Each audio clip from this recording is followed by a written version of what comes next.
Bismillahirrahmanirrahim. Assalamualaikum warahmatullahi wabarakatuh. Salam Waalaikumsalam. sejahtera bagi kita semua. Selamat datang di Sajabi, 1 jam berbincang ilmu, suatu ruang dialog interaktif untuk hasil penelitian atau gagasan keilmuan yang diselenggarakan oleh Dewan Profesor Universitas Pajajaran. Bapak dan Ibu yang saya hormati, deteksi anomali atau kelainan pada janin ini berfungsi untuk mengidentifikasi cacat lahir atau masalah struktural dan genetik sejak dini. Pemeriksaan ini memungkinkan orang tua dan tim medis untuk mempersiapkan perawatan khusus, merencanakan persalinan yang aman, dan mengambil tindakan medis yang diperlukan. Nah, untuk lebih jelasnya, kita telah hadir di hadapan kita, guru besar dari Fakultas Kedokteran Universitas Pajajaran, Profesor Dr. Adi Pribadi, Dokter, SPOGK, Subspesialis KFM, F. Mas. Namun sebelum acara dimulai, kami tayangkan terlebih dahulu daftar riwayat hidup singkat pembicara.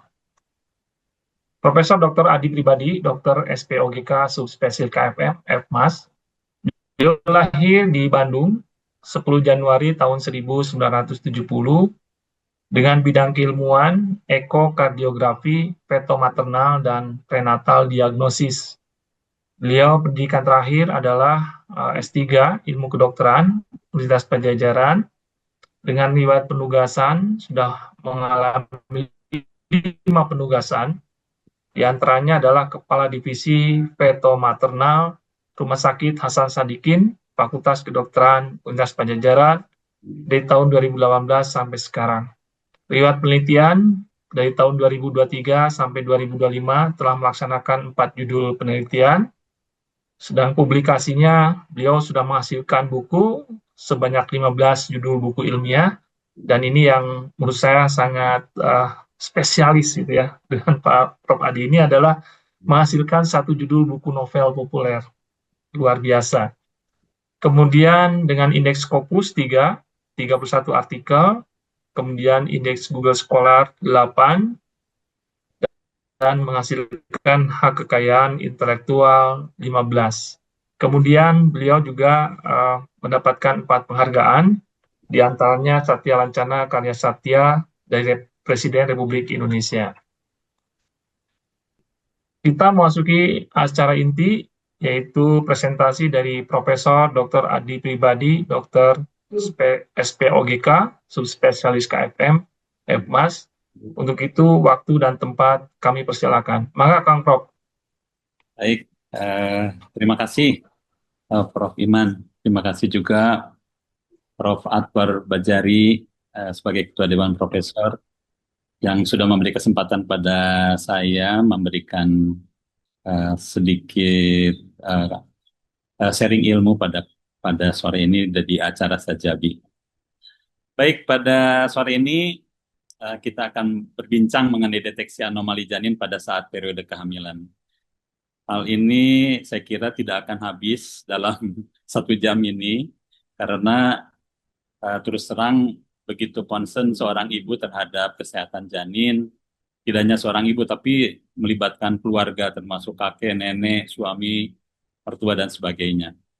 Baik, mungkin ini ada peribahasa yang sangat menyentuh untuk kita semua bahwa kasih ibu sepanjang jalan, kasih anak sepanjang galah. Nah ini menandakan bahwa perjuangan ibu hamil itu sangat berat. Kemudian juga kita tahu uh, istilah Sunda ngajuru itu tersudut, gitu ya, tersudut artinya sampai meninggal pun seorang ibu itu rela untuk melahirkan keturunan. Ini sangat berat tugas seorang ibu. Kemudian untuk kecacatan atau anomali pada janin ini sebetulnya Indonesia sudah di masa lampau sudah juga mendeteksi awal gitu ya dengan adanya istilah atau apa ya suatu tindakan yang bijak atau falsafah hidup yaitu bila memilih jodoh kita harus melihat bibit, bebet dan bobot dan ini terbukti pada zaman modern ini terutama bibit itu sangat-sangat berguna untuk melahirkan seorang keturunan yang unggul. Terutama di sini bibit secara prinsip adalah bagaimana kita melahirkan seorang keturunan yang unggul, terutama pada saat ini dengan mungkin zaman dulu juga sama ya dengan adanya apa ya kehidupan yang keras. Saat ini pun sama dengan persaingan yang hebat di segi kehidupan. Saya kira Pak, saya kira falsafah ini tidak lekang oleh zaman. Nah, kemudian yang berkaitan bibit di zaman modern ini terutama kelainan gitu ya. Kelainan pada janin pun sama sebetulnya dengan istilahnya penyakit pada dewasa, yaitu bisa melibatkan kepala, jantung. Ini terutama yang sering terjadi pada janin itu adalah kelainan di kepala dan jantung itu mendominasi kelainan yang terbanyak. Kemudian eh, kita juga bisa melihat faktor genetik yang berkaitan dengan bibit tadi juga dominan. Ya, jadi genetik secara genetik itu adalah krusial. Kemudian dan itu tidak kadang-kadang tidak kasat mata. Jadi artinya tidak hanya struktur struktur yang salah, kemudian genetiknya salah. Kadang-kadang genetiknya benar, tapi strukturnya salah. Jadi berbagai macam kecacatan itu tidak hanya genetik.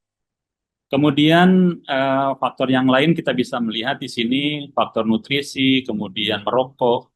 Nah ini merokok sudah confirm, kemudian juga sudah terbukti secara evidence base-nya bahwa tidak ada keuntungan malah merugikan uh, pada saat seorang ibu hamil terpapar, aduh maaf ini suaranya ya, terpapar oleh rokok. Rokok ini bisa perokok aktif atau perokok pasif. Kemudian kelainan jantung sekarang banyak terjadi pada dewasa, misalnya dipasang apa ya ring jantung, operasi jantung. Tapi sebetulnya sejak dini, sejak intrauterin atau sejak janin itu sudah terjadi juga kerusakan-kerusakan pada jantung, terutama yang berkaitan dengan faktor-faktor pada ibu, ya genetik, kemudian pada diabetes, kemudian secara prinsip bibit tadi ya ada turunan kelainan jantung, terutama pada seorang ibu itu bisa menurunkan sekitar 3,5% potensi kelainan jantung yang bisa diturunkan pada anaknya. Sementara suami hanya sekitar 2% ya, lebih sedikit dibanding ibu. Jadi ibu sangat dominan di sini dalam arti kata menurunkan keturunan yang berpotensi kelainan jantung juga. Kemudian abnormalitas kromosom saya kira tadi sudah dibahas bahwa genetik juga bagian uh, dari kromosom itu sendiri. Misalnya kalau ada gangguan pada kromosom sudah jelas menimbulkan secara prinsip artinya kerusakannya akan jauh lebih luas dibanding hanya kerusakan gen saja atau DNA saja.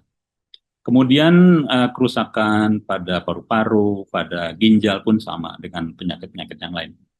Nah, kemudian kira-kira kerusakan atau anomali apa saja yang menjadi kendala? Sebetulnya ada beberapa prinsip kelainan pada janin. Pertama, memang dibentuknya memang sudah salah begitu. Jadi kode atau coding gennya atau kode gennya itu sudah salah dari awal. Sehingga diibaratkan kalau rumah memang sudah dari awal pintunya sudah miring begitu atau atapnya sudah miring. Itu tergantung instruksi dari gen. Nah, kemudian yang kedua mungkin gennya betul. Kemudian strukturnya sudah terbentuk dengan baik. Tetapi karena ada dorongan yang abnormal atau misalnya pada saat kehamilan pecah ketuban lama sehingga si rahimnya menekan pada janin lebih kuat misalnya ya. Sehingga terjadi kerusakan organ yang tadinya normal jadi tidak normal. Kemudian bahkan hal tersebut menyebabkan destruksi. Destruksi itu misalnya yang tadinya ada tangannya karena kelainan tersebut menjadi tanpa tangan misalnya ya. Jadi sudah ada kerusakan yang lebih berat.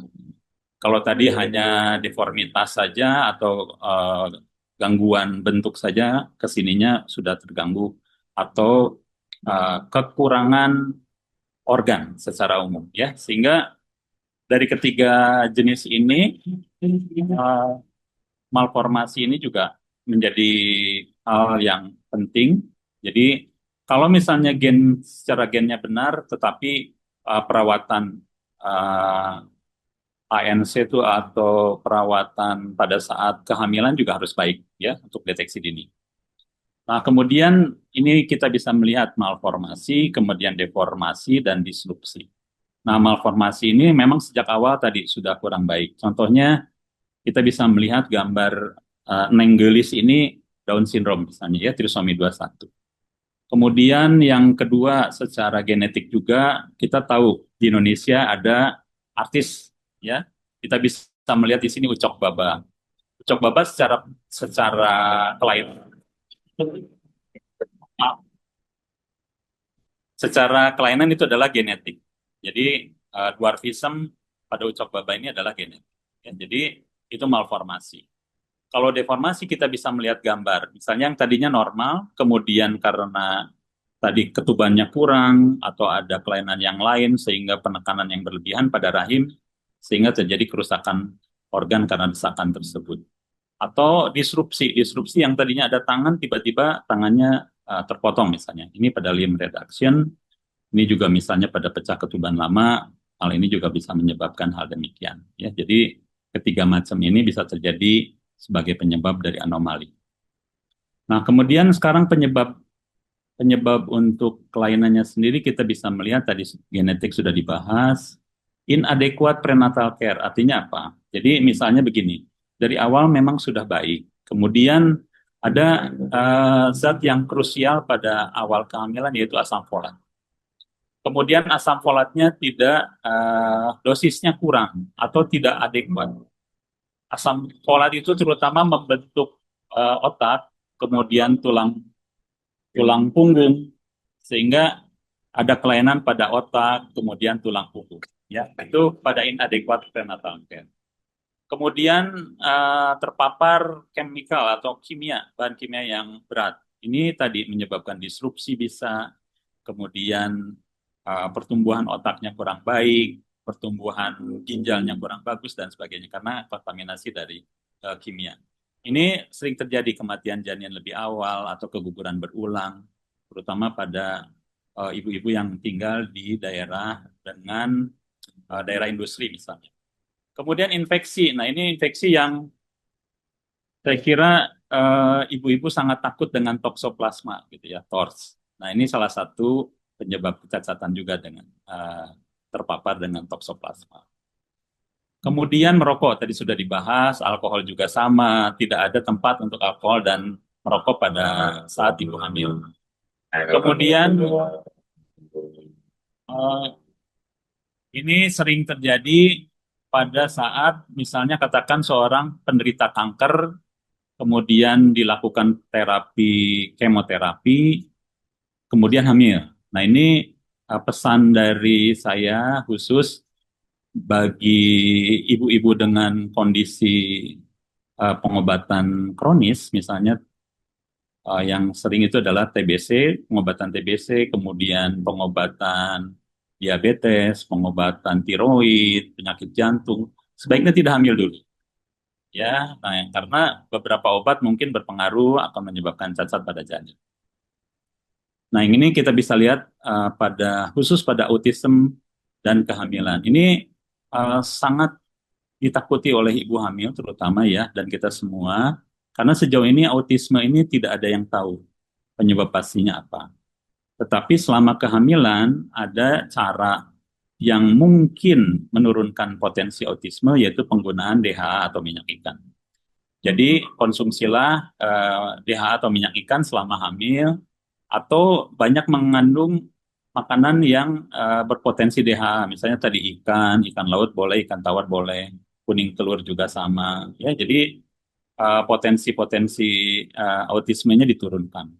Tetapi yang pasti secara teori kemudian mekanisme ada satu yang menjadi concern kita yaitu ibu hamil sebaiknya tidak sakit begitu ininya apa quote-nya gitu loh. Ya quote-nya itu tidak sakit. Artinya yang sering menyebabkan sakit kemudian menjadikan adanya peradangan dalam tubuh ibu itu juga bisa berpengaruh terhadap otak anak. Yang sering terjadi pada ibu hamil itu adalah diare, mencret, atau makanannya kurang bersih, atau misalnya dalam perjalanan atau traveler disease itu juga mudah sekali terkena diare atau mencret yang diakibatkan oleh virus terutama. Nah ini untuk autisme. Tetapi kita juga bisa melihat tadi berhubungan dengan polusi, alkohol, kemudian obesitas pada ibu. Ya, dan ini menandakan bahwa autisme itu tidak tahu penyebab pastinya apa dan tidak akan terlihat oleh kita selama masa perawatan antenatal. Ya, jadi kadang-kadang kita pun bingung. Secara USG bagus, pertumbuhan bagus, berat badan pada saat bersalin juga bagus, nangis, tidak ada kelainan pada saat bersalin, tetapi eh, bulan-bulan ke depan ternyata terkena autisme. Sehingga kita juga harus waspada pada saat pasca salin, karena pada saat pasca salin pun potensi autisme bisa saja terjadi, tidak hanya pada intrauterin atau masih di dalam kandungan. Ini modalitas deteksinya untuk kelainan tadi, mau yang manapun, mau malformasi, disrupsi, dan sebagainya, ada 3 yang bisa kita lakukan pada saat 3 bulan pertama. Ini terutama pada awal-awal kehamilan. Ini prosedur invasif, ada 2 sebetulnya di sini. Yang satu betul-betul invasif karena harus menusukkan jarum ke dalam perut ibu, kemudian mengambil sampel cairannya, sampel darahnya, atau sampel plasentanya. Itu sangat invasif.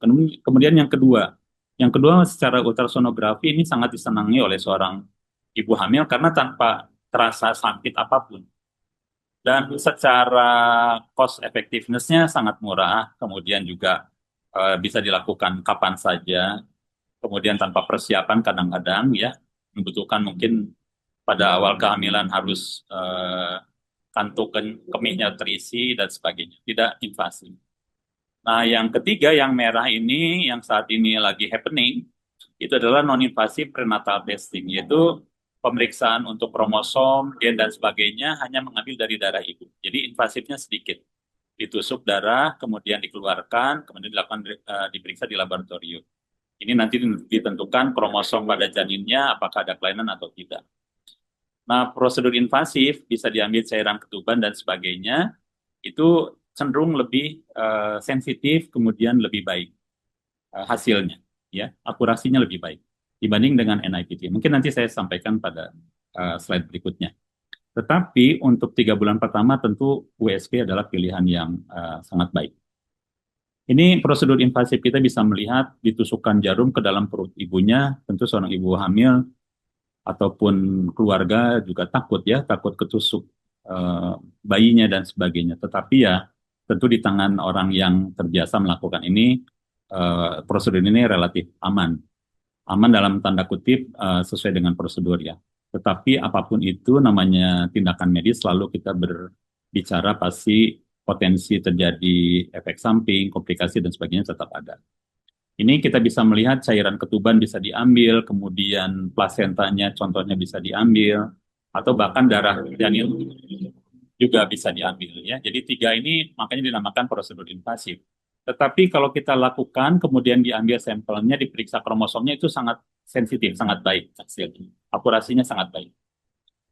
Ini yang NIPT tadi, non-invasif. Secara prinsip, ini menyampaikan juga mungkin sebagian di sini, di forum ini, selain Bapak Ibu Profesor yang terhormat, juga mungkin ada awam ya, yang umum, kemudian juga bukan tenaga kesehatan maksudnya. Ini sekarang ini relatif banyak uh, penyelenggara atau yang menyiapkan pemeriksaan ini hanya diambil darah ibu, kemudian dilihat DNA-nya, kemudian dicek atau diperiksa apakah terdapat kelainan kromosom atau tidak. Jadi simpel saja.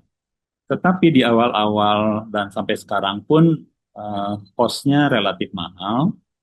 Kemudian menyiapkannya atau hasilnya itu hanya low risk dan high risk saja. Kenapa hanya low risk dan high risk saja, tidak bicara negatif positif? Nah ini menimbulkan hasilnya dalam tanda kutip sedikit ambigu, terutama bila high risk. Apakah bila high risk atau low risk? Low risk pun sama saya kira ya. Jadi apakah ini betul-betul terkena atau tidak sama sekali gitu. Karena di sini hanya menyebabkan low risk dan high risk, bukan negatif positif. Kalau negatif positif kan kita yakin, oh ini tidak ada. Atau positif, oh iya, ini memang ada. Tetapi hasilnya low risk. Jadi kalau low risk itu mungkin masih bisa positif, tapi kemungkinannya kecil. Kalau high risk, kemungkinannya besar, tapi mungkin juga negatif ya. Jadi secara prinsip sebetulnya dalam tanda kutip masih memerlukan pemeriksaan lanjutan. Nah, kemudian ini kita bisa melihat yang diambil pada non-invasif ini darah ibu selain tadi untuk kromosom juga dulu kita periksa protein-protein pada plasenta sehingga ada namanya uh, prosedur tertentu yang mengarahkan bahwa kemungkinan terjadi kecacatan. Tetapi itu tidak efektif, kemudian sensitivitasnya rendah sehingga sekarang ditinggalkan. Tetapi tidak invasif, hanya darah ibu. Sama dengan pada NIPT, darah juga.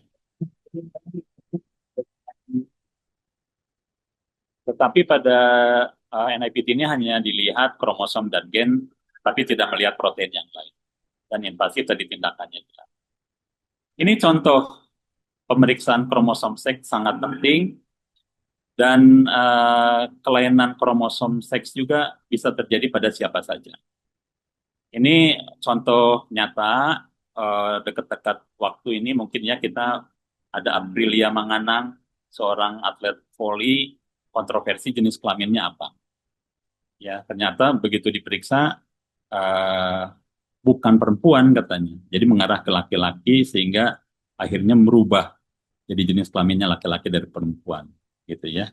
Nah, ini contoh bahwa kelainan tidak hanya kromosom somatik atau tadi misalnya Down syndrome itu somatik, tapi kromosom seks pun bisa ada kelainan. Terutama kita bisa melihat di sini ada harusnya XY, kita bisa melihat di sini ya. XY tetapi bisa saja XXY. Ya, misalnya ini pada Klinefelter atau XYY atau supermale. XYY ini supermale, jadi cenderung uh, kromosom Y-nya lebih dominan karena ada dua, dan ini cenderung antisosial dan sebagainya, lebih agresif. Ini contoh-contoh di kehidupan nyata kita bahwa pentingnya pemeriksaan kromosom, termasuk kromosom seks. Ini kita bisa melihat juga bahwa kromosom tadi uh, berhubungan dengan bibit, ya. Kenapa berhubungan dengan bibit? Karena ditransfer dari generasi ke generasi, namanya X-link. Di agama Islam mungkin kita tahu bahwa ibu disebut 3 kali sebelum ayah. Dan ini pun kita bisa melihat potensi untuk X-link atau kelainan pada yang terikat kromosom X juga relatif banyak. Ya, jadi ini kalau seorang istri perempuan XX kemudian konsepsi dengan seorang pria XY itu X-nya ada 3.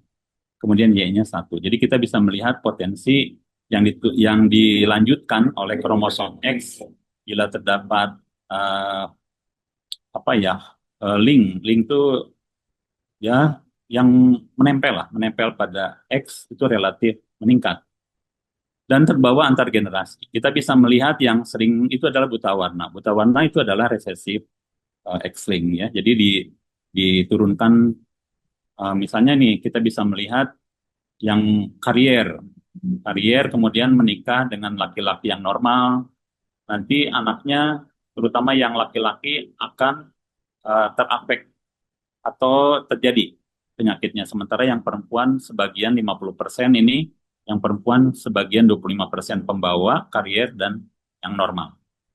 Ya, kita bisa melihat 25%. Sehingga pada X-link ini dominannya kejadiannya pada laki-laki. Tetapi sebagai seorang ibu, dia akan meneruskan ke generasi selanjutnya sebagai karier. Tetapi kalau dominan, yang muncul bisa laki-laki, bisa perempuan, ya pada 50% kasus. Ini menandakan bahwa kelainan pun tadi, fungsi screening dari awal bibit itu sangat penting. Dan itu merupakan falsafah bangsa Indonesia sejak dahulu kala. Ya. ini kalau terjadi abnormalitas, apa yang harus kita lakukan sebetulnya setelah ini secara singkat saja, bahwa setelah secara riwayat kita harus melakukan pemeriksaan ya. Yang paling simple tadi itulah cara dengan ultrasonografi. Tetapi ultrasonografi ini sangat operator dependent. Jadi kalau operatornya artinya tidak sama kemampuan operator, semakin baik keterampilan operator, deteksinya makin baik begitu. Itu kekurangan pada ultrasonografi. Sehingga diperlukan pelatihan-pelatihan yang tidak pernah berhenti, termasuk aplikasi-aplikasi yang baru keluar karena canggihnya alat tertentu ya. Ini kita bisa melihat di sini malformasi bisa terlihat, kemudian juga tanda-tanda kelainan juga bisa terlihat, namanya soft marker pada USG. Ini mungkin sebagian bukan tenaga medis ya, saya sampaikan soft marker itu bila ada sesuatu tanda, tapi bukan kelainan gitu. Nah, kalau malformasi sudah jelas, kalau dengan USG terlihat ada kelainan, kemudian juga pertumbuhan juga dilihat, dan tentu di sini kalau masih kurang memuaskan dilakukan tes invasif tadi ya, termasuk NIPT dan sebagainya. Nah, ini tingkat deteksinya bagaimana? Tingkat deteksi kita bisa melihat di sini kalau USG kita bisa melihat ini T itu trisomi, artinya pada beberapa penyakit trisomi 13, trisomi 18, trisomi 21 kita kenal sebagai Down syndrome. Mungkin Bapak Ibu sekalian sudah mengenal trisomi 21, tetapi 13, 18 itu lebih berat. Sehingga pada beberapa kasus harus melibatkan beberapa pemeriksaan seperti ini. Dan kita bisa melihat NIPT ini tadi yang non-invasif, kita bisa melihat hijau dan biru. Nah, biru ini plus itu ada pemeriksaan lain, sehingga dia lebih cenderung lebih sensitif gitu ya. Nah, kemudian kita bisa melihat kombinasi juga USG dengan NIPT, kemudian juga ada yang plus, ada yang tidak. Tetapi pada kelainan 13 dan 18, sebetulnya ultras dengan USG juga sudah terlihat tanda-tandanya. Kecuali pada trisomi 21 atau Down syndrome itu relatif sulit. Tetapi pada trisomi 13 atau nama lainnya Patau syndrome, trisomi 18 Edwards syndrome, itu secara USG kita bisa melihat. Sehingga kita bisa melihat di sini kombinasinya makin berlapis, pemeriksaannya makin terdeteksinya makin baik, betul. Jadi kalau multiple pemeriksaannya itu deteksinya makin baik. Tetapi multiple ini bukan berarti murah, cost-nya sangat mahal saya kira ya. Jadi pada beberapa kondisi termasuk mayoritas masyarakat Indonesia, saya kira hal ini menjadi kendala tersendiri menyangkut biaya yang relatif mahal. Ini contoh pada trisomi kromosom 18 atau Edwards syndrome. Ini secara USG saja. Ini kita bisa deteksi sebetulnya. Ini mungkin untuk para audiens yang bukan tenaga medis, saya sampaikan secara detail saja bahwa ini kepala. Kepala ini, kepala janin, ini secara prinsip ini menyerupai stroberi. Ini cocokologi saja ya, cocokologi. Memang ada istilah, itunya adalah strawberry seed. Pada kelainan-kelainan termasuk 18, kepalanya seperti stroberi. Ini dengan bentuk saja sudah kita bisa melihat ini suatu kelainan kita. Ini contoh kita melihat komparasi antara USG dan diagnosisnya. Kemudian pada gambar yang di bawah di sini kita bisa melihat kalau harusnya di sini ada gambaran putih di sini ya. Ini itu adalah tulang hidup. Pada kasus ini tidak ada. Kemudian yang gambar di atas ini yang LV itu left ventricle, jadi ventricle kirinya hilang pada jantung. Pada jantung janinnya, ventricle kirinya sangat kecil, mengalami hipoplasia. Hipoplasia itu plasia pertumbuhan hipotum kurang, jadi pertumbuhannya kurang baik. Sehingga berbeda dengan yang kanan lebih besar, yang kirinya, yang LV itu, yang kiri itu lebih kecil. Ini juga kelainan jantung. Dan yang terakhir yang di bawah itu jumlah cairan ketubannya sangat banyak. Jadi kalau ada seorang ibu hamil sangat banyak ketuban, kita curiga ada kelainan atau anomali pada janin. Itu salah satu kecurigaan. Sehingga diperlukan pemeriksaan lebih detail. Jadi tadi Edward 18 ini sebetulnya dengan USG saja sudah cukup kita bisa melihat kelainannya. Tetapi akurasi apa sih yang terjadi pada janin ini, kita memerlukan pemeriksaan laboratorium. Tetapi pada beberapa kasus ya pemeriksaan laboratorium hanya konfirmasi saja gitu. Oh, kelainannya tetap terjadi. Ini contoh yang lain antara ada disparitas hasil antara NIPT dan USG gitu ya. Ini contoh kasus yang baru ditangani 2 hari yang lalu oleh saya di Hasan Sadikin ya contoh. Ini hasil NIPT-nya semuanya low risk. Artinya kalau low risk ini nggak ada apa-apa nih secara prinsip gitu ya. Trisomi Down syndrome nggak ada, Edward juga low risk, 13 juga sama dan sebagainya. Tetapi hasil USG-nya ini ada gambaran seperti balon double. Kalau istilah kita di medis atau di USG atau di petomaternal namanya double bubble. Kalau double bubble ini mengarah ke trisomi 21. Ya, ada kelainan. Kemudian setelah lahir ini kita bisa melihat tangannya. Tangannya juga kelainan ini namanya club hand. Ya, kemudian kakinya juga sama ada disrupsi satu, kemudian ini namanya club foot ya, atau kaki seperti stick golf gitu ya. Club hand pun sama seperti stick golf. Ini kelainan-kelainan yang terjadi meskipun eh, pemeriksaan laboratorium NIPT-nya semuanya low risk. Nah, jadi NIPT dengan USG tetap harus dilakukan karena konfirmasinya ada beberapa pemeriksaan USG kemudian didapatkan kelainan itu tidak akan tercantum atau terperiksa oleh NIPT. Jadi saling melengkapi sebetulnya. Nah, anggapan saat ini karena NIPT dihasilkan oleh alat produksi yang canggih, seolah-olah dia segalanya. Dan promo pemeriksaannya pun sangat bombastis gitu ya. Ada yang menulis sampai 99% bisa mendeteksi kelainan. Dan saya kira ini menjadikan misleading buat masyarakat umum karena disangkanya bahwa 99% itu termasuk kelainan-kelainan struktural yang lain termasuk pada kasus ini. Misalnya ada kelainan pada lambung ya atau usus 12 jari ini sebenarnya di usus 12 jari kelainannya atau tangan dan sebagainya. Ya, jadi itu tidak akan terlihat oleh pemeriksaan NIPT. Nah, sebetulnya ini gambar ini mencerminkan. Cerminannya adalah seorang ibu hamil sangat bergembira, hamil, kemudian dokternya pun happy gitu, karena kondisi janinnya normal. Sebetulnya ini yang kami semua harapkan sebagai seorang spesialis obstetrik ginekologi, apalagi konsultan fetal maternal. Kita menginginkan ada kecacatan dari setiap kehamilan. Tetapi apapun itu, karena secara prinsip ada faktor bibit tadi, ya tentu saat ini berkembang sangat apa ya deteksinya makin dini bisa dilakukan, kemudian juga macam-macam kelainannya pun makin berkembang makin banyak. Makin banyak bukan berarti dulu tidak ada, tetapi sekarang deteksi dininya lebih memungkinkan gitu. Ini contoh foto yang diinginkan keluarga ini sebetulnya ya ibu bapak sekalian saya kira kalau diperiksa ke dokter itu adalah pinginnya wajahnya terlihat bagus, yang foto kanan itu seperti tersenyum ya atau yang bawah tuh jenis kelamin. Ini jenis kelamin sudah sejak tahun 80-an begitu USG muncul sudah ditentukan jenis kelamin. Saat itu juga bahwa kalau di USG hanya menentukan jenis kelamin. Tetapi sebetulnya tidak. Kita banyak bisa dilakukan dengan sebuah alat USG untuk penilaian kesejahteraan janin, kecacatan dan sebagainya. Nah, sekarang masalah waktu kapan sih USG yang terbaik ini juga perlu saya sampaikan.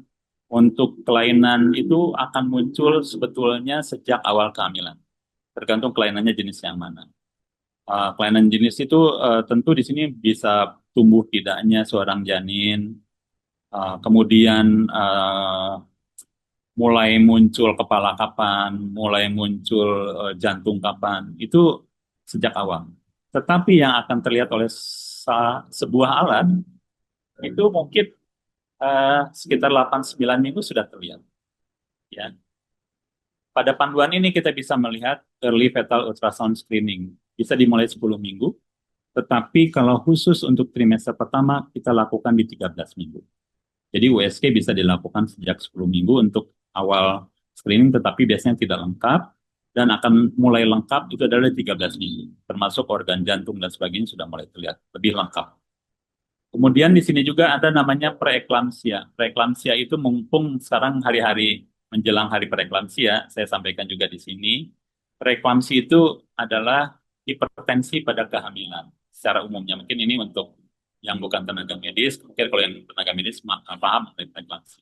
Jadi ada hipertensi yang khusus muncul pada kehamilan, itu namanya preeklamsi, dan ini menjadi masalah besar buat kami di Indonesia atau di global, ya terutama sebagai seorang spesialis obstetrik ginekologi.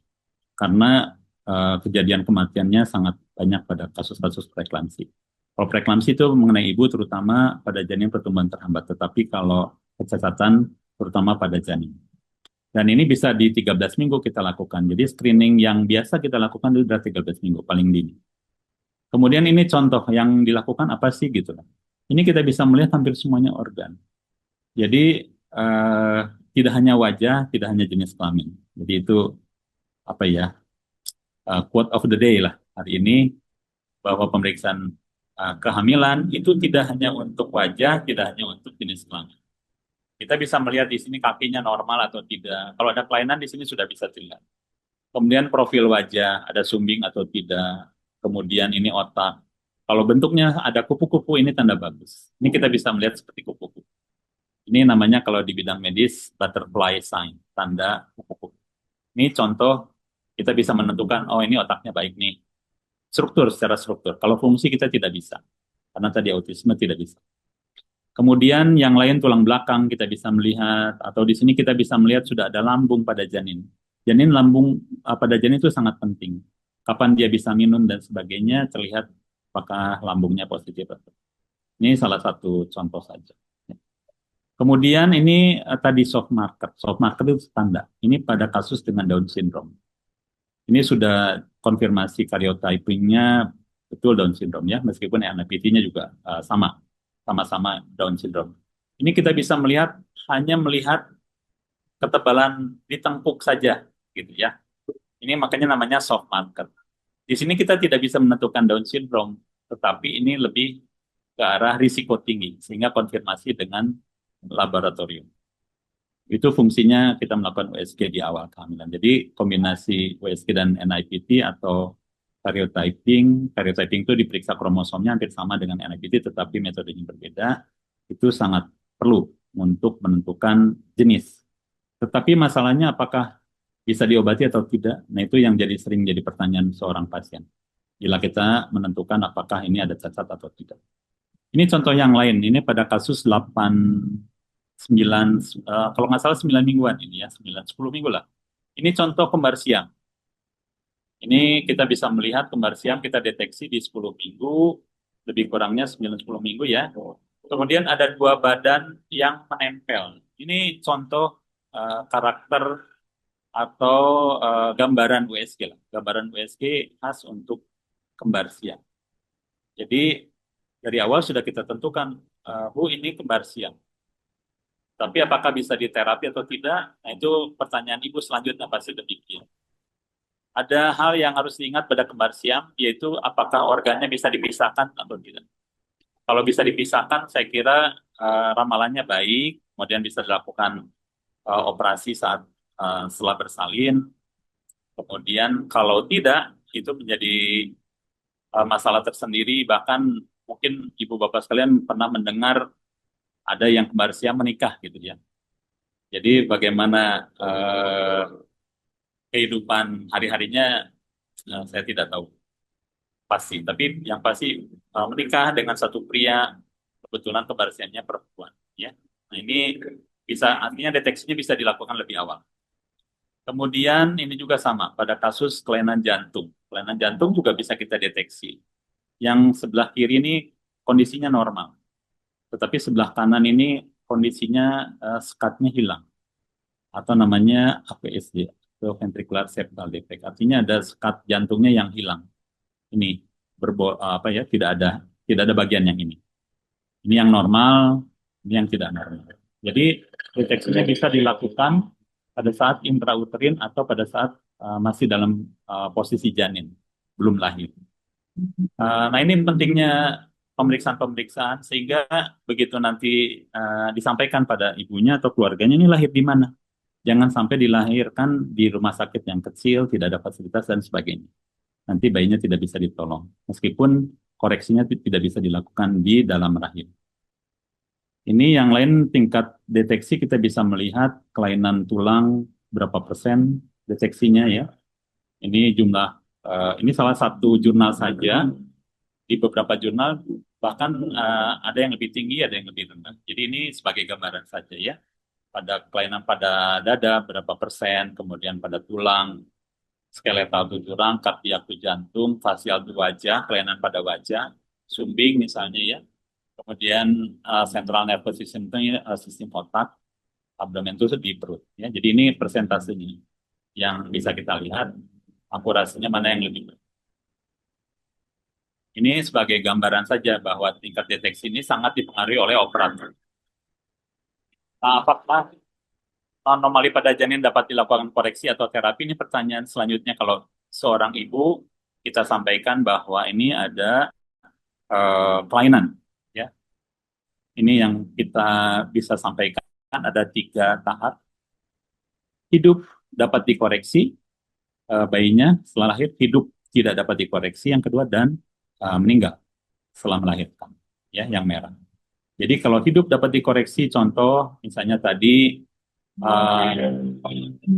papinya menyerupai stick golf, misalnya itu bisa dikoreksi dioperasi oleh mungkin oleh sejawat di ortopedi ya atau bedah tulang itu bisa dilakukan. Bibir sumbing mungkin sejawat di kedokteran gigi juga bisa melakukan atau di bedah plastik juga bisa melakukan atau tanpa anus misalnya lahir tanpa anus itu juga bisa dibuat anusnya dilahirkan masih hidup kemudian masih bisa dikoreksi. Nah contoh yang hidup lahir kemudian tidak dapat dikoreksi misalnya dwarfism tadi, cok baba misalnya itu tidak bisa koreksi tetapi dia bisa hidup. Tetapi yang bisa dikoreksi misalnya kelainan tulangnya itu bisa, tetapi secara prinsip dwarfismnya tidak bisa. Itu contoh. Sindroma Down sama, itu juga lahir mungkin hidup tapi bisa sebagian hidup ya, sebagian juga tidak bisa hidup, tetapi tidak bisa dikoreksi. Nah, yang letal atau kematian misalnya tidak ada batok kepala, anencefal, atau yang lain juga ada kelainan-kelainan kepala yang berat atau penyakit jantung bawaan yang kompleks, itu pun pas lahir pasti meninggal ya. Dan kita tahu sejak dalam intrauterin mana yang kira-kira akan meninggal, mana yang tidak. Sehingga konseling pada ibu hamil dengan kecacatan sangat penting. Kita harus menyampaikan bad news itu dengan teknik tersendiri dan tentu kita harus tahu juga bagaimana mekanisme dan potensi tata laksana setelah lahir. Ini contoh yang hidup dapat dikoreksi ya. Ini tadi clubfoot seperti stick golf, kemudian ini tidak ada anusnya, ini bibir sumbing sudah dikoreksi bisa, ya ini jadi potensi hidup dan ini bisa kita tentukan intrauterin. Ini hidup tidak dapat dikoreksi tadi ya, misalnya Down syndrome, kemudian dwarfism, ini limb reduction tadi kalau misalnya ada disrupsi, ya. Kemudian ini yang letal, saya tidak menyampaikan gambar asli, hanya sketsa saja karena sebagian mungkin bukan tenaga medis, takutnya nanti nggak bisa tidur semalam melihat hal yang mengerikan gitu. Tetapi ini yang aslinya pun sering kita dapatkan ya, anencefal itu berarti tidak tidak sensefal itu tulang kepala ya, jadi tidak ada bagian keras di kepala atau tulang. Ini holoprosencepal, ini yang menarik, ini ada siklop namanya. Siklop, ini terutama tidak terjadi pemisahan otak kiri dan otak kanan, lebih kurangnya demikian. Ada namanya siklop, ini mungkin di mitologi Yunani ada apa ya, kuda dengan siklop matanya satu. Ini mungkin terinspirasi dari kasus holoprosencepal nanti. Ini kita sering dapatkan juga. Nah, kemudian dilema dan kontroversi ini saya kira sangat penting. Dilemanya adalah harus bagaimana kalau kita dapatkan kecacatan. Karena menyangkut etik, menyangkut diagnostik, menyangkut reproduksi. Jadi 3 hal itu menjadi acuan penting dan ini tidak mudah saya kira. Kadang-kadang kita melakukan apa ya, komite etik conference. Kalau misalnya ini ada sesuatu yang membahayakan ibu, apakah dilanjut atau tidak? Kan secara prinsip tidak boleh dilahirkan sembarangan. Jadi harus selalu ada acuan atau atas indikasi, ya. Jadi di sini yang terpenting adalah tidak melanggar hukum nasional atau negara, kemudian ibu hamilnya juga selamat, janinnya syukur-syukur selamat juga, dan dokternya atau pengelolanya juga terbebas dari tuntutan. Nah, ini dilema di Indonesia sebetulnya ini pengakhiran kehamilan pada janin yang mengalami cacat secara hukum dilarang dan merupakan tindak pidana. Jadi kadang-kadang ibunya meminta dilahirkan karena tadi ya dengan apa tidak mau memiliki anak cacat lah dan sebagainya, tidak mau terbebani 24 jam, bahkan seumur hidup gitu ya. Dan ini secara undang-undang terutama nomor 36 tahun 2009 masih tidak diperkenankan. Mungkin ada yang baru, saya tidak paham, mungkin eh, para profesor di Fakultas Hukum lebih memahami hal ini, tetapi acuan yang kita sampaikan pada hari ini lebih kurangnya demikian. Jadi mengakhiri kehamilan pada kecacatan itu tidak mudah dan memerlukan conference clinical meeting istilah di kami yang melibatkan bagian etik ya. Nah ini pengecualian pengecualian legalnya kalau mengancam ibu, kalau membahayakan ibu baru kita berpikir untuk mengakhiri kehamilan ya, dan ini merupakan syarat ketat kedaruratan medis. Ini juga tidak bisa kita lakukan kapan saja istilahnya, dan semua harus terekam, kemudian data-data medisnya juga harus terekam dengan baik, kemudian harus melalui clinical conference. Clinical conference ini bisa antar ahli saja atau melibatkan tadi ya bagian etik dari rumah sakit. Nah, ini investigasi penyebabnya kenapa sih misalnya sudah ada cacat, kemudian kita harus melakukan investigasi, terutama riwayat antenatal. Misalnya ibunya apa? Sakit, iya, apa? Lupus misalnya. Ya, sekarang lupus banyak atau hipertensi, makan obat nih jangka panjang yang membahayakan. Ya, ada beberapa obat hipertensi juga membahayakan kalau hamil muda. Kemudian tentu di sini riwayat medis ini jadi sangat penting dan berkaitan dengan riwayat antenatal. Ya, jadi kita harus mengobati dulu harusnya, tetapi kadang-kadang ibu datang sudah hamil, sudah jadi gitu. Kemudian riwayat keturunan keluarga tadi sudah disinggung banyak. Kemudian screening serum tadi sudah disampaikan juga bahwa darah bisa diambil kapan saja, periksa segala macam. Tetapi yang lebih terarah itu sampai saat ini belum ada. Jadi baru menduga saja. Ya, berbeda dengan temuan USG yang lebih akurasinya dibanding screening serum. Dan tentu yang paling akurasinya lebih baik juga otopsi postpartum. Tapi saat ini otopsi postpartum masih terkendala beberapa hal lah, termasuk biaya, kemudian etik. Dan yang terpenting bukan kadang, selalu keluarganya tidak setuju kalau anaknya meskipun sudah meninggal dilakukan pembedahan setelah meninggal. Itu yang sudah-sudah juga tidak setuju, ya, hampir tidak ada yang setuju. Nah, ini preconception mindset. Jadi artinya sebelum hamil sebaiknya seorang ibu memandang ibu hamil itu dari berbagai sudut. Jadi tidak hanya perut besar, kemudian saya juga ingin hamil. Mungkin harus dipertimbangkan tadi genetik konselingnya. Apakah di keluarga suami, jadi tidak hanya suami, sebenarnya istri keluarga sendiri juga ada nggak kelainan, artinya 3 generasi ke atas. Ibu, kakek. Karena begitu sampai ke istilahnya apa ya, kalau Sunda tuh uyut ya, uyut atau di atasnya itu agak sulit. Karena umur mayoritas di Indonesia kan sekitar 70-80 tahun. Jadi kalau generasi ke-6 di atas, ke-7 di atas, baru kabarnya saja. Kabarnya tidak ada, kabarnya tidak ada. Tetapi yang bisa ditelusuri hanya sampai kakek. Kemudian tadi penyakit kronis, misalnya ada lupus, obati dulu, hipertensi, obati dulu. Kemudian juga yang penyakit jantung, rubah dulu obatnya yang kira-kira tidak menyebabkan berbahaya terhadap kehamilan muda, terutama kehamilan muda. Kecacatan yang terbanyak muncul di bawah 10 minggu, ya, atau di bawah 11 minggu. Jadi pada hamil muda sudah harus teratasi. Infeksi juga harus dicegah. Tidak ada infeksi pada saat hamil muda sama. Seperti tadi toxoplasma misalnya, ya ada virus CMV, cytomegalovirus, kemudian rubella. Mungkin ini istilah-istilah yang di kesehatan. Tetapi intinya ini harus clear dulu. Sehingga pemeriksaan untuk infeksi hamil muda jangan setelah hamil, justru sebelum hamil. Dilihat, diperiksa. Kalau ada potensi infeksi diobati dulu sampai sembuh, baru nanti dilanjutkan proses untuk hamilnya. Kemudian vaksinasi rubella. Rubella tidak ada obatnya, hanya dengan vaksinasi. Sehingga program pemerintah ada vaksinasi di SD atau SMP kalau nggak salah ya, MMR, Measles, Mumps, Rubella. Nah ini sekarang lagi happening juga masalah campak, measles. Nah jadi MMR untuk MR saja itu banyak dilakukan vaksinasinya, terutama di apa ya, di komunitas-komunitas tertentu yang risiko tinggi untuk jadi infeksi.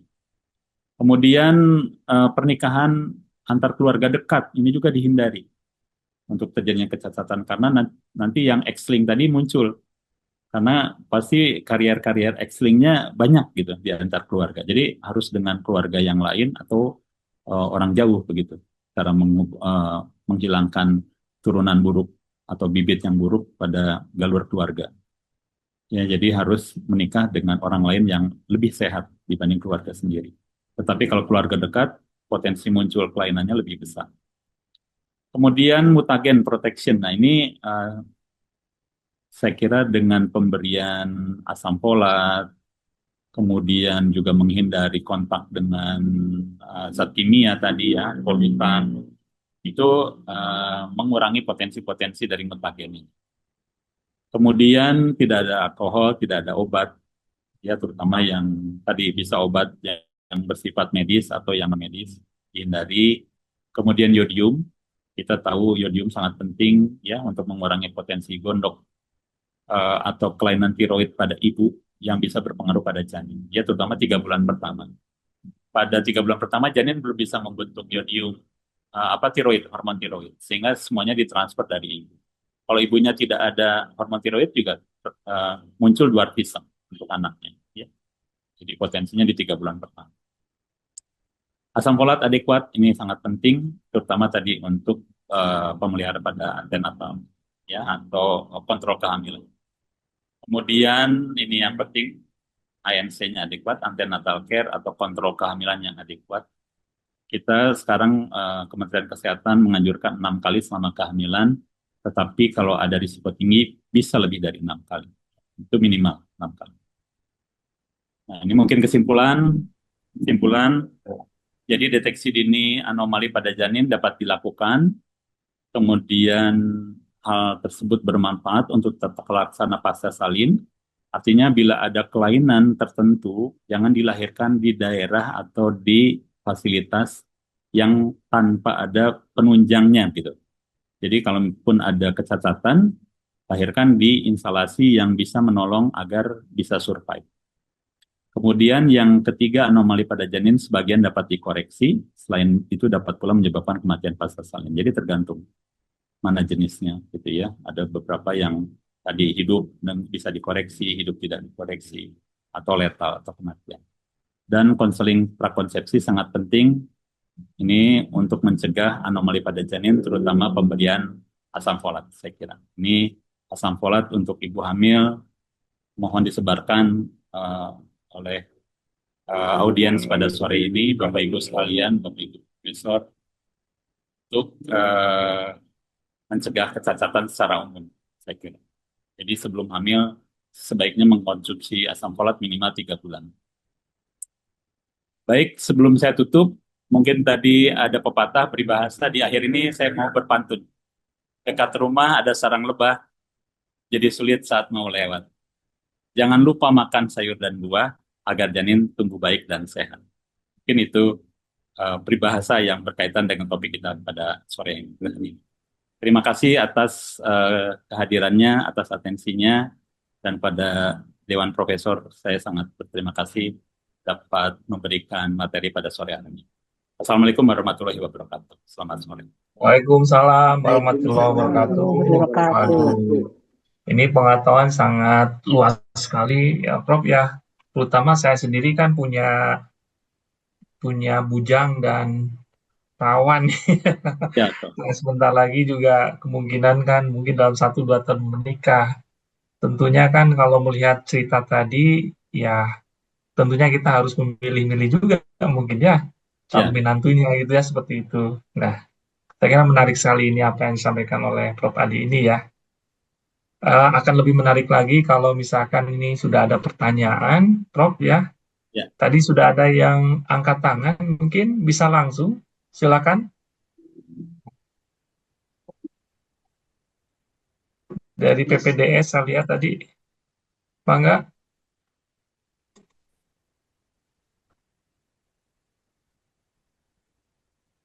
Aduh, nggak ada berani, Bu.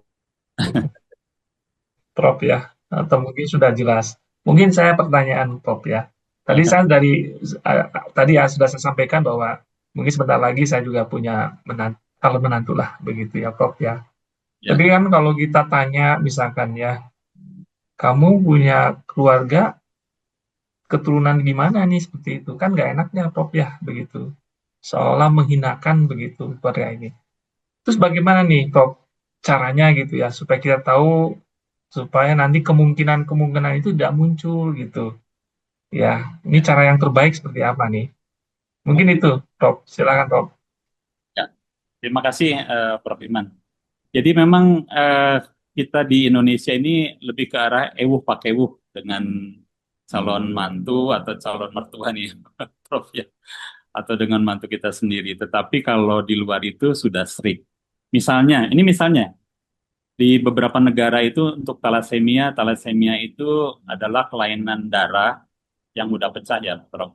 Di kita juga banyak penderitanya, tetapi yang jadi itu masalah tuh kalau sudah confirm tadi eh, sudah jadi, artinya bukan karier, bukan pembawa, ini thalassemia yang sudah jadi. Itu harus transfusi darah berulang, kemudian juga seumur hidup. Nah, ini bisa sebetulnya diputus mata rantainya kalau kita periksa gennya gitu loh, atau minimal periksa darahnya, jadi ketahuan. Kalau di luar itu seorang pengantin yang akan menikah dites dulu gitu. Hmm. Jadi kalau ketahuan nggak boleh nikah oleh negara. Tapi kalau misalnya istrinya mah kawin lari mungkin bisa aja ya, Bro. Tapi kalau untuk apa dokumen negaranya tidak boleh gitu. Itu Iya. di Singapura sudah dilakukan, di Siprus juga negara-negara di apa Mediterania juga dilakukan, Yunani juga sama. Thailand kalau nggak salah juga sama sudah mulai. Di kita tidak ada aturannya. Jadi nikah-nikah aja baru ketahuan nanti setelah hamil, kemudian setelah melahirkan nih anaknya sudah lahir. Oh ternyata talasemi gitu. Padahal itu bisa dicegah dengan mencegah perkawinan antar karier atau pembawa. Hmm. Nah itu kita memang pakai mengenai itu. Dan satu hal lagi yang kedua itu adalah kalau sudah cinta katanya Prof Iman bagaimana ya? Nggak bisa di atau sudah menikah gitu nggak bisa dilepas apa diceraikan atau bagaimana itu di kita gitu. Kalau di luar negeri ya, kalau memang ada masalah ya sudahlah. Kalau memang nggak jadi punya anak pun nggak apa-apa, bahkan sudah sejauh itu. Ya Oke, memang agak oke. susah. Tetapi intinya tetap kita harus berusaha menanyakan riwayat keluarga. Yang sering itu asma. Asma juga banyak sekali, termasuk keluarga saya ya. Asmanya juga kuat. Jadi cucu saya juga sudah ada yang asma nih, belum apa-apa gitu ya. Tapi ya begitulah kondisinya saat ini gitu di kita memang pakai ewunya lebih kuat problemnya. Ya, terima kasih, Prof. Ini sudah ada yang angkat tangan dari Prof. Dace nih. Tadi ada yang dari PPDS ya. Oh iya, mungkin dari Pak Robinder mungkin ya. Untuk itu saya persilakan Pak Robinder. Setelah berikutnya adalah Prof. Dace. Silakan, Terima Pak. kasih. Baik, Prof. Terima kasih, Prof, untuk presentasinya, Prof. Izin bertanya, Prof, untuk yang pada saat kita melakukan tes screening di trimester 1, kan tadi kan kita lakukan ada yang sekarang kan NIPT, Prof. Misalnya dia menunjukkan high risk atau low risk, Prof. Apakah kita langsung berikutnya kita lakukan untuk combine test, misalnya contoh pada trisomi 21 kita lakukan untuk penilaian pada pre-beta HCG atau langsung kita lakukan untuk dengan diagnostik Prof, misalnya dengan amniosintesis Prof. Mohon bimbingannya Prof. Atur nuhun, Prof. Baik, terima kasih atas pertanyaan Dr. Bidlet. Ini langsung jawab ya Pak Iman. Silakan, silakan, Jadi kalau misalnya Prof. tadi contoh kasus ya baru ditangani oleh kita juga di Hasan Sadikin itu hasil NIPT-nya low risk semua. Tetapi kalau melihat hasil USG-nya itu sangat berat. Jadi di sini ada disparitas antara hasil NIPT dan hasil USG. Jadi satu hal lagi, tadi anggapan bahwa NIPT 99% bisa mendeteksi, kalau saya sih patut mempertanyakan hal itu. Dan tetap sampai sejauh ini USG masih superior menurut saya. Kemudian kalau kita curiga ada sesuatu termasuk ada soft marker tadi ya, kelainan soft marker atau tanda soft marker yang jelas, ya baru konfirmasi gitu. Tetapi kalau low risk, kemudian sudah jelas ada soft markernya jelas, pengalaman saya malah jadi memang ada kelainan. Jadi itu harus seiring USG-nya normal, kemudian NIPT-nya low risk. Nah itu baru dikatakan kondisinya tidak perlu sesuatu. Nah sekarang bagaimana kalau hasilnya high risk, risiko tinggi? Nah itu harus konfirmasi tadi dengan pemeriksaan kromosom. Jadi tidak hanya NIPT. Ya, jadi tetap harus ada pemeriksaan lanjutan yang lebih akurasinya lebih baik. Gitu. Begitu mungkin Dr. Robin. Ya, terima kasih, Prof. Berikutnya, Prof. Dace, silakan. Terima kasih atas ini. Terdengar tidak ya suara saya? Terdengar, Prof. Dengan Prof. Terdengar, Ya. Prof. Ini kaitannya dengan itu sebenarnya bukan penyakit ini tapi thalassemia, Prof.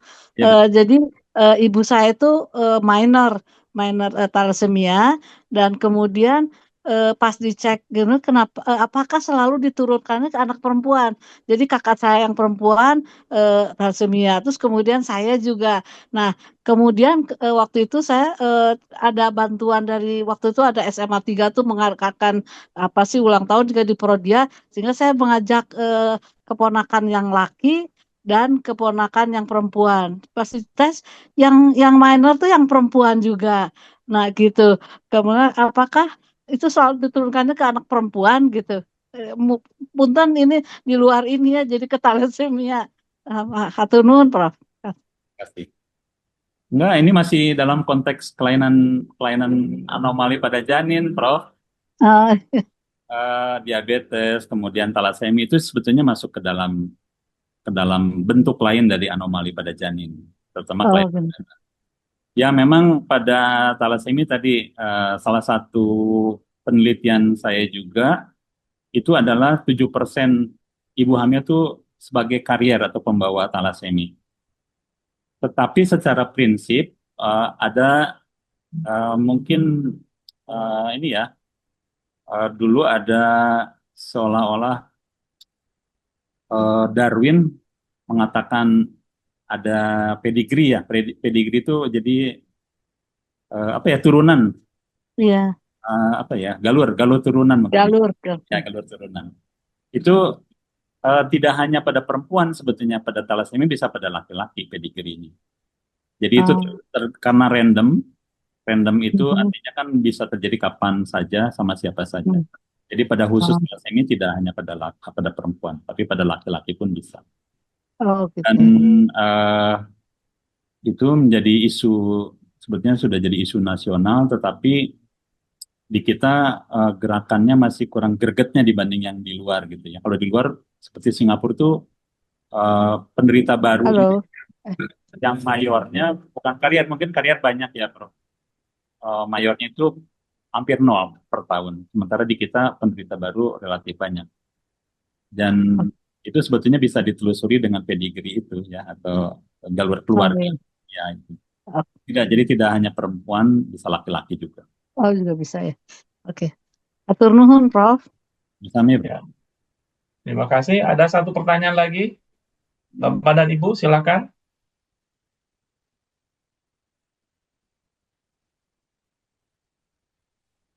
Tampaknya tidak ada, Prof.